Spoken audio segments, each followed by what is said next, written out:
Hi, I'm Annie Fitzsimmons. I'm your Washington Realtors Legal Hotline lawyer, and today's video is the first in a two-part series covering a new law that went into effect on July 1st, 2018.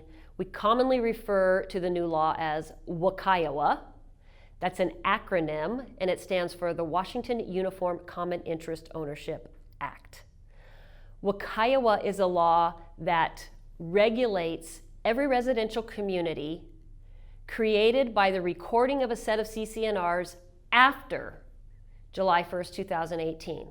Now there are two big exceptions to that rule I just said, and I'm going to give you those exceptions, but I want to re-emphasize the rule itself so that you understand how to determine whether or not the property you're selling is part of a WICOWA community. If it's part of a WICOWA community, then the statutory term that the law creates to describe the community is common interest community. From this point going forward in selling real estate, you will have to know how the term common interest community came into existence and what it means. And a common interest community is, here's the rule, is any community created in Washington State by the recording of a set of CC&Rs after July 1st, 2018. This applies to condominiums, cooperatives, townhomes, subdivisions, plat communities that aren't created through the subdivision process. For example, segregation tiling as an example. Every community of residences in Washington State created by the recording of a set of CC&Rs after July 1st, 2018 is a common interest community subject to WICOWA, RCW 64.90. The other half of that bright line rule is that if there's a community regulated by a set of CC&Rs recorded prior to July 1st, 2018, then it's not a common interest community, except there are two exceptions. You've got to understand these exceptions. The first exception is that even a community created by a set of CC&Rs recorded after July 1st, 2018 could be exempt from WICOWA if and only if it meets these three criteria. It has to be a subdivision of no more than 12 building sites. No more than 12 units. It must have annual dues of no more than $300. And the set of CC&Rs recorded after July 1st, 2018 they cannot include any special declarant rights. So the only time a community that's created by CC&Rs being recorded after July 1st, 2018 could be a non-common interest community would be if it meets all three criteria. No more than 12 units, no more than $300 annual dues, and no special declarant rights. That's the first exception. Second exception, a community created by the recording of CC&Rs before July 1st, 2018 can be a common interest community only if that community takes a vote of its members and amends its CC&Rs to specifically opt in to WICOWA. They have to pass an amendment among their membership. That amendment will be recorded on title, and that amendment will actually opt the association into WICOWA. In the next video in this series, I'm going to tell you why you care whether or not the property is in a common interest community. In this video, all I want to do is give you the background knowledge and the resource to be able to determine whether or not the property is part of a common interest community. Please understand, the reason I keep using these silly air quotes to say common interest community is because common interest community is a specifically defined term.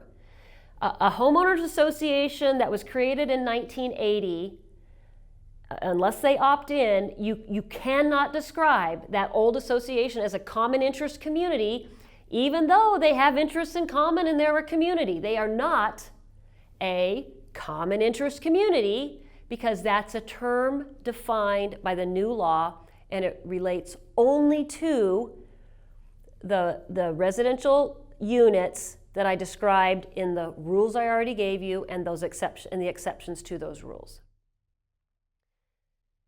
So if you understand the rules and you understand the exceptions, what do you rely upon in order to be able to apply those rules and exceptions to determine whether or not seller's property is part of a common interest community? Because here's the first thing I'm going to tell you. Your seller's probably not going to know. And in most cases, the homeowners association itself is not even going to be familiar with this term, and it's not going to know whether or not it's part of a common interest community. The burden is going to fall on you to determine whether or not the property is part of a common interest community. And here's how you're going to make that distinction. You're going to order that preliminary commitment for title the moment you take the listing. And as soon as that preliminary commitment for title comes in, you're going to look for all of the things that are important for you to look at. And one of those is going to be whether or not there's CC&Rs recorded on title. If there are CC&Rs recorded on title to the property, the very first thing you're going to do is look at the date associated with the recording of anything related to those CC&Rs. If there are no recording dates related to the CC&Rs after July 1st, 2018, then you are absolutely and necessarily not a common interest community. If anything related to those CC&Rs is recorded after July 1st, 2018, then you're going to have to look more carefully at what's recorded. If it's the CC&Rs themselves that are recorded after July 1st, 2018, you're going to have to open the CC&Rs and determine, first thing, how big is the community itself. If it's more than 12 lots, then more than 12 units, then you automatically know it is in fact a common interest community because it falls out of the exception. Remember, the exception requires no more than 12 units, no more than $300 annual dues, and no special declarant rights. So if your CC&Rs shows that the community is for more than 12 units, has annual dues of more than $300 as of this time frame in 2018, where we're talking right now, the statute does allow that amount to increase with inflation as time goes forward. Or if there are special declarant rights, then you know that the property is subject to WICOWA. If you look at the title report and the CC&Rs were recorded prior to July 1st, 2018, but there's an amendment to the CC&Rs recorded after July 1st, 2018, then you're going to have to read that amendment. What's the purpose of that amendment? Is that amendment actually opting the association into WICOWA, in which case the amendment will no doubt reference WICOWA or RCW 64.90 or the term community or common interest community, or maybe all of those terms. But you're going to have to read the amendment to determine whether or not the amendment opts the association into WICOWA, or whether it's an amendment about something wholly unrelated to WICOWA. For example, it could be an amendment that restricts people from parking on the streets at night in the community.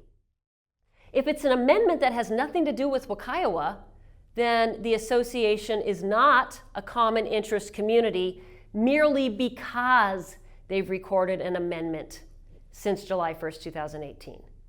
The only way that an association can opt into WICOWA is if an amendment specifically, using language that specifically opts the community into WICOWA, is recorded against title. More important than ever that you pull that preliminary commitment for title at the time you take the listing and review it to be able to answer these questions about whether or not the property is part of a common interest community. This is complicated. It's brand new information. If you have questions about it, I'm going to give you two resources. You're always welcome. to send an email to me, legalhotline@warealtor.org. I'm also going to encourage you to keep an eye open in your mailbox, because you will be receiving a copy of the RE magazine, the Washington Realtors Quarterly Magazine, and there's an article in the magazine explaining all of this information and also giving you the information about our next video in this series, Why You Care. Thank you for being a Washington Realtors member.